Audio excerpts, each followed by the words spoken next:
In Europe, mercantilism was the dominant school of thought throughout the early modern period, that is, the 16th to the 18th centuries. Mercantilism is an economic theory which holds that the prosperity of a nation is dependent upon its store of capital, represented by bullion, that is, gold, silver, and trade value held by the state. Capital is best increased through a positive balance of trade, which means that exports should be more than imports. The phrase or the term was first used in 1776 by Adam Smith. The concept of mercantilism has been coined by Marxist historians as an ideology of the monopoly trading companies.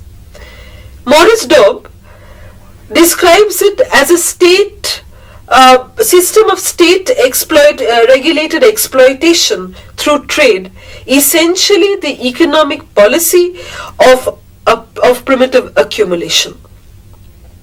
Jan de Vries believes that in the 17th century, the absolutist and the constitutional states became much more effective in their attempts to channelize economic life to their ends. Tariff legislation, industrial regulations, trade wars, laws, and currency manipulation were the methods used by the government to influence their economies. The mercantile theory aimed at explaining how growth was attained and what the role of money, commerce, production, and the colonies were in effecting this growth. Mercantilism developed at a time when the European economy was in transition. Isolated feudal estates were being replaced by centralized nation-states. As a result of import of precious metals from the Americas, there was an increase in the use of metallic money relative to barter transactions. Technological changes in shipping and the growth of urban centers led to a rapid increase in international trade. Mercantilism focused on how this trade could best aid the states. The state intervened in all spheres of life. And in the mercantilist economy, you have what is called planning. So it was a kind of a planned economy, and where there was state interference in all spheres of economic life. It engaged in both extensive and intensive economic planning. Now, the drawbacks of this was that it kept alive uneconomic enterprises. It also curbed private initiative and ultimately engendered national rivalries for the acquisition of a share of that commerce, which was perceived to be one commerce and a share in the colonies. Mercantilists viewed the economic system as a zero-sum game, which says the global volume of international trade is unchangeable.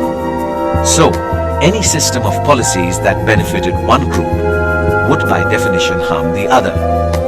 And there was no possibility of economics being used to maximize the commonwealth or common good. Adam Smith, who coined the term, believed that the state regulated the economic affairs in the interest of only the industrial and the commercial minority, and that it was short-sighted, mistaken policy which would in the eventual analysis be detrimental to the interest of the state.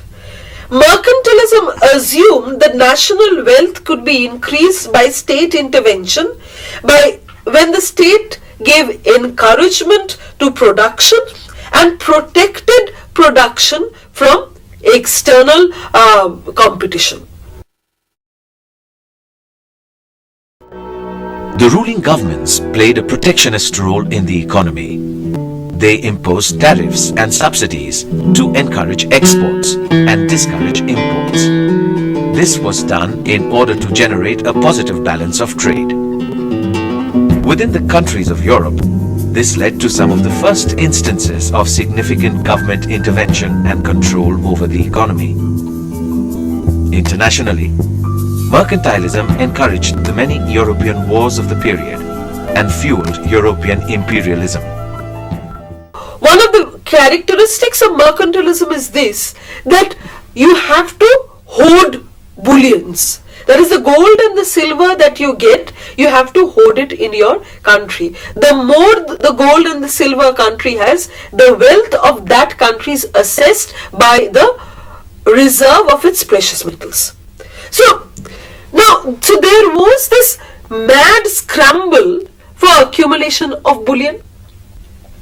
Now, according to historians, according to various philosophers of this time, say such as Thomas Hobbes says that wealth is power and power is wealth. The armies and navies of the main protagonists were no longer temporary forces raised to address a specific threat. These became full-time professional forces. Each government's primary economic objective was to command a sufficient quantity of hard currency to support a military that would deter attacks by other countries and aid its own territorial expansion. A very, very important assessment of the period, because if you look at this, if you just try to analyze this statement of Hobbes, then you see that those who are wealthy have power and those who are powerful alone have wealth. So it is a kind of a system where the wealthy are influencing political decisions and politicians are using their power to accumulate wealth. This is mercantilism. So it is a kind of an economic policy which is actually helping only a few people, a few influential people. It is not talking about the acquisition of wealth for the greater benefit of the masses. It is talking about the wealth of a certain class of people, a class of people who are the policymakers, a class of people who are the important entrepreneurial classes who have a say in the government policy. So this kind of a system evolved from the 16th century onwards right up to the 18th century. And there are other aspects of mercantilism. One of the chief characteristics of mercantilism is monopoly, where you have to monopolize not only commercial activities but also monopolies in industrial production, monopolies in commercial ventures, monopolies in all economic activities. The tenets of mercantilism may be summed up by the 9-point program drawn up by the Austrian scholar Philipp Wilhelm von Hornig in 1684. Every inch of a country's soil be utilized for agriculture, mining or manufacturing. Why were mines important? Mines were important because they provided the raw materials for industry, those raw materials which were needed for industrial production, so that the nation became self-sufficient. All raw materials found in a country be used in domestic manufacture, since finished goods have a higher value than raw materials. A large working population be encouraged. All export of gold and silver be prohibited, and all domestic money be kept in circulation. All imports of foreign goods be discouraged as much as possible. The manufactured goods in Europe would be sold to other countries, but manufactured goods from specifically the East will not be sold in Europe. Why? Because this is what is called protectionism. Where certain imports are indispensable, they be obtained at first hand in exchange for other domestic goods instead of gold and silver. As much as possible, imports be confined to raw materials that can be finished in the home country. Elevation of the tariff barriers as far as manufactured goods are concerned, the bringing down of tariff barriers as far as raw materials are concerned, and so greater import duties on manufactured goods, less import duties on raw materials, and greater export duties on raw materials and less export duties on manufactured goods. Opportunities be constantly sought for selling a country's surplus manufactures to foreigners, so far as necessary for gold and silver. No importation be allowed if such goods are sufficiently and suitably supplied at home. In fact, mercantilism is an offshoot of capitalism. The more capital, or if you look at the capitalist world, then what is it? It is just a few people who have wealth in their hands. So mercantilist policy is actually a policy which helps in the process, or which helps in the growth of capitalism. Mercantilist policies were developed and enforced by rent-seeking merchants and governments. Merchants benefited greatly from the enforced monopolies, bans on foreign competition, and poverty of the workers. Governments benefited from the high tariffs and payments from the merchants. প্রত্যেকটা দেশই যদি প্রত্যেকটা ইউরোপীয় দেশে যদি এভাবে শুল্ক বেড়া সৃষ্টি করে তাহলে আন্তঃইউরোপীয় বাণিজ্যটা কোনোভাবে ক্ষতিগ্রস্ত হবে না? Now, if you look at the various treaties that were at that time being drawn up, say for example a treaty between England and Portugal, whereby it was decided that English wool would be sold to Portugal and Portuguese wine would be sold to England. So we are moving towards an era of specialization where whichever country has acquired that kind of a finesse in the production of a particular item, they would produce that, protect that, and by treaties with another country would import and export the things that were best manufactured in their countries. This would eventually happen. Initially, yes, that these trade barriers prevented the movement of goods, or prevented the movement of goods within Europe. Mercantile policies took many forms. Domestically, governments would provide capital to new industries, exempt them from guild rules and taxes, establish monopolies over local and colonial markets, and grant titles and pensions to successful producers. In trade policy, the government assisted local industry by imposing tariffs, quotas, and prohibitions on imports of goods that competed with local manufacturers. Governments also prohibited the export of tools and capital equipment and the emigration of skilled labor that would allow foreign countries and even the colonies of the home country to compete in the production of manufactured goods.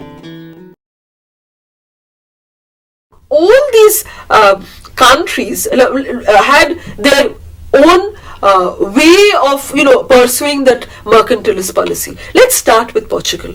Portugal started its mercantilism with its spice trade. Now, when it started its spice trade, its chief objective was to hoard bullion.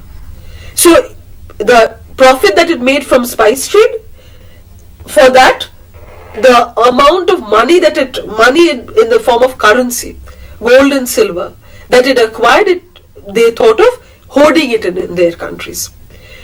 When Portugal was eventually captured by Spain, then of course this hoarding of capital by Lisbon ceased. Now Spain tried to do exactly that in the New World, but it actually could not pursue the mercantilist policy in the New World in its colonies in South America because of various socio-cultural and political reasons there. But Spain, in fact, even tried to do exactly the same thing that Portugal tried to do in order to monopolize certain things. That is, all trade with its colonies would have to be sanctioned by Spain. All the ships that wanted to trade with Spain's colonies would have to get a letter from the Spanish authorities, and automatically only Spaniards would be allowed to trade with the New World. So the same way in which Portugal tried to monopolize trade and commerce, in the same way Spain did the same thing, but it could not in fact start the mercantilist policy in its newly acquired colonies because of various socio-political and reasons there. Shipping was particularly important during the mercantile period. The governments of the era developed strong merchant marines. With the growth of colonies and the shipment of gold from the New World, that is America, into Spain and Portugal, control of the oceans was considered vital to national interest. In England, the Navigation Act of 1651 prohibited foreign vessels from engaging in coastal trade in England and required that all goods imported from the continent of Europe be carried on either an English vessel or a vessel registered in the country of origin of the goods. In fact, England from the very early days, from the medieval period onwards, had evolved into a single unified country. So the protectionism, trade regulations, etc. were all followed by England. In fact, England was one of the first countries in Europe to pursue that. She protected the wool industry. She saw to it from a very early, much before the 16th century, she started protecting a woolen industry. She saw to it that her woolen products were not sold outside, so that the woolen industry could develop in England. There were so many statutes if you look at from the Tudors to the Stuarts, from the Tudors, from Henry VII onwards to the Stuarts, you will see the amount of legislation down to say through Elizabeth I, then you have Mary, and then you have the Stuarts coming in. You will find the amount of legislations that were actually passed so as to protect England's industry. You will also see the initiative taken by the English Crown in setting up of colonies, the initiative taken up by the English Crown to modernize its navy, the initiatives taken up by the English Crown in the development of its navigational power, and all this helped in its mercantilist policy. All this helped to protect its industries. In France, Jean-Baptiste Colbert, the Minister of Finance under Louis XIV from 1661 to 1683, increased port duties on foreign vessels entering French ports and provided bounties to French shipbuilders. Under Colbert, protectionist policies were drawn up and executed that limited imports and favored exports. Industries were organized into guilds and monopolies, and production was regulated by the state through a series of directives. To encourage industry, foreign artisans and craftsmen were imported. Now, during Colbert's time, what he actually tried to do was he tried to protect these industries which were called the luxury industries. He felt that automatically there would be a demand created for French products if the quality of the French products were far superior to the quality of products available in other countries of Europe and the world.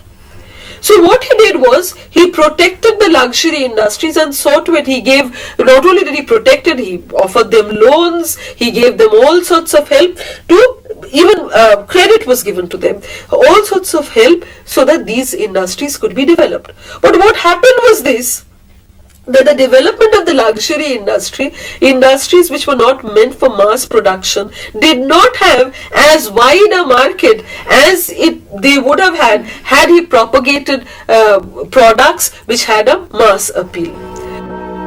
Colbert also worked to decrease internal barriers to trade, reducing internal tariffs and building an extensive network of roads and canals. Colbert's policies were quite successful, and France's industrial output and economy grew considerably during this period. France became the dominant European power, although he was less successful in turning France into a major trading power. Britain and the Netherlands remained supreme in this field. Next, you come to Holland. Holland is a bit different.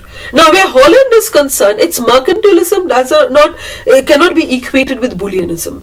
One of the reasons as to why Holland was not intent on hoarding bullion was because it realized that bullion would bring bullion. If you hoard bullion, then you cannot get more money into your economy. So money would bring in further money.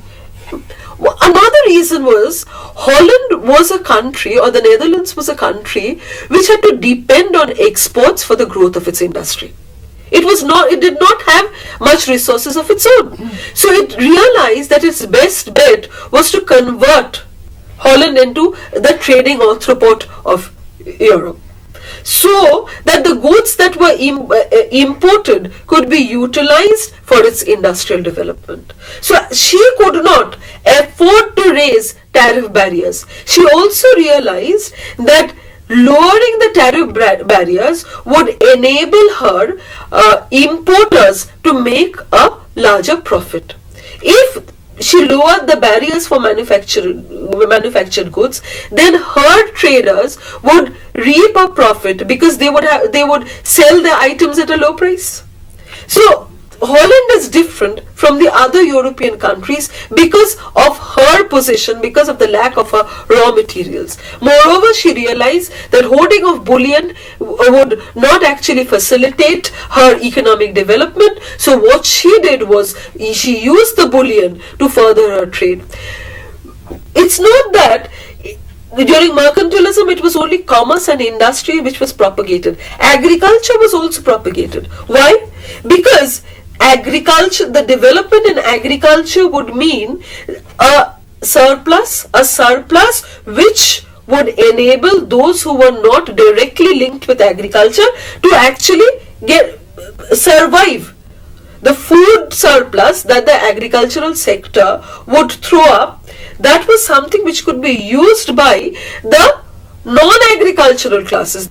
Moreover, if there was a prosperous agricultural community, then this prosperous agricultural community would actually be a customer for the products that were produced by the new industries.